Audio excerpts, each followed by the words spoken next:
Pemirsa, terima kasih Anda masih bersama kami. Indikasi kolusi dan nepotisme mewarnai bursa penerimaan tenaga kontrak di tubuh KONI Kalimantan Tengah, di mana hal ini disampaikan dalam surat terbuka oleh dua mantan atlet panahan dan angkat besi berprestasi Kalimantan Tengah, yaitu peraih medali perak pada Kejurnas 2008 silam. Melalui surat terbuka yang diunggah oleh Riri Novian Darusman, di akun Facebook Riri Novian Darusman mengungkapkan kekecewaan dua mantan atlet berprestasi Kalimantan Tengah tersebut. Vivi, mantan atlet panahan yang masih aktif menjadi pelatih atlet panahan dan bekerja di KONI Kalimantan Tengah sejak 2006, kecewa dengan proses seleksi penerimaan tenaga kontrak. Pasalnya proses tersebut tidak memberikan prioritas kepada atlet yang pernah mengharumkan nama Kalteng. Tidak berbeda jauh dengan Riri Novian Darusman, mantan atlet angkat besi Kalimantan Tengah juga merasakan hal yang sama. Melalui akun Facebooknya mengungkapkan kekecewaannya. Dari Kota Palangkaraya, Olivia Teja, Jurnal TV. Ya pemirsa, untuk mengetahui informasi lebih lanjut melalui sambungan Skype, kami sudah tersambung dengan Vivin Hanyi selaku mantan atlet panahan yang saat ini masih mendedikasikan kemampuan panahannya untuk dengan aktif melatih. Halo, selamat sore Mbak Vivi.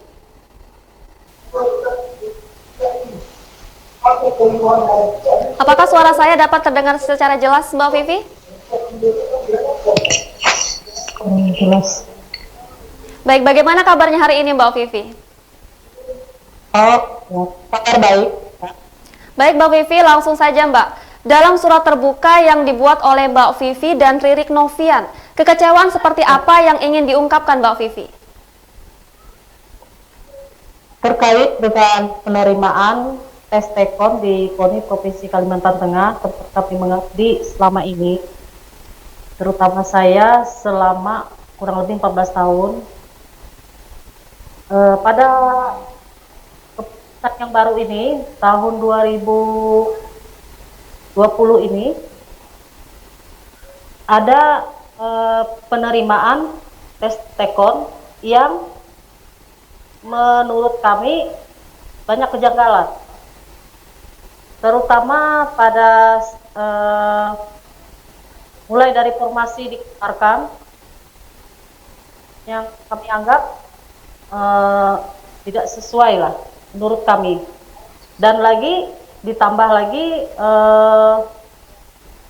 hasil dari tes itu tidak diumumkan secara transparan.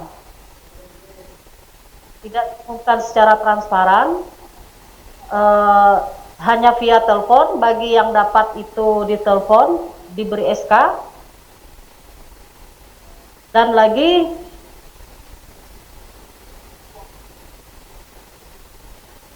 kami yang sudah lama merasa diperlakukan tidak adil, karena dalam formasi tersebut juga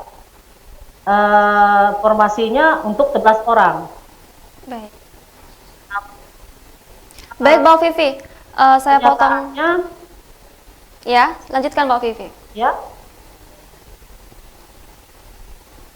Namun kenyataannya yang informasi ya yang kami dapat itu ada 17 orang. Yang 10 orang itu ada yang dites, orang dalam yang dites.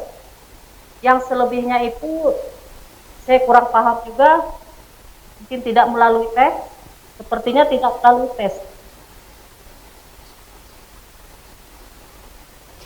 Baik Mbak Vivi, lalu dalam surat terbuka Mbak Vivi mengatakan bahwa Ririk Novian dan Mbak Vivi tersingkir dalam bursa tenaga kontrak KONI Kalteng dan digantikan oleh tenaga lain yang menurut Mbak Vivi sendiri selama ini tidak jelas keberadaannya di KONI.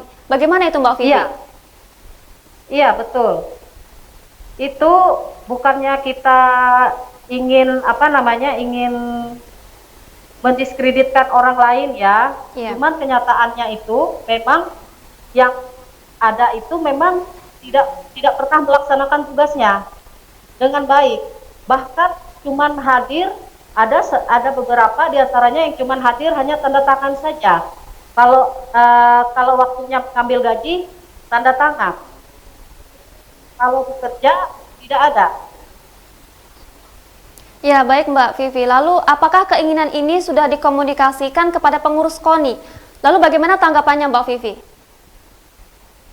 Sebelum tes kita sudah berusaha komunikasikan waktu itu, namun tidak mendapat tanggapan.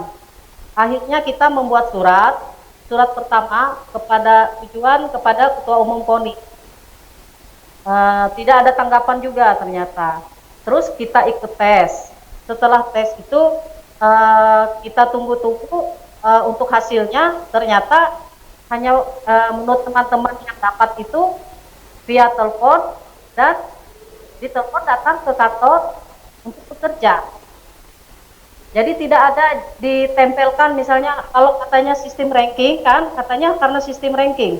Tetapi yang ranking ini kita nggak tahu.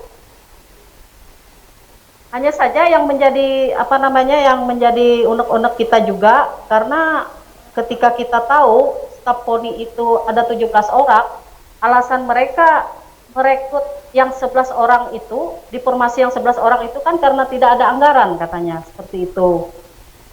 Nah, namun kenyataannya ada 17 orang, yang 10 orang adalah yang staf lama, sedangkan yang 7 orangnya kita nggak tahu itu siapa. Saya juga nggak kenal juga. Menurut informasi juga, ya. Baik Mbak Vivi, berarti memang sebelumnya tidak ada tanggapan sama sekali ya Mbak Vivi. Lalu apakah Tidak ada. Ya, lalu apakah saat ini Mbak Vivi masih aktif untuk menjadi pelatih panahan? Yang mungkin bisa sedikit diceritakan aktivitas latihan yang selama ini dijalankan dan bagaimana aktivitas di saat pandemi seperti sekarang ini Mbak Vivi? Untuk sementara memang tidak latihan. Jadi latihan itu di rumah masing-masing. Jadi ada istilahnya atlet itu yang bau training. Jadi mereka latihan mandiri di rumah masing-masing. Seperti itu. Hanya saja mungkin dalam bulan-bulan ini juga mungkin kita sudah mulai aktif di lapangan lagi.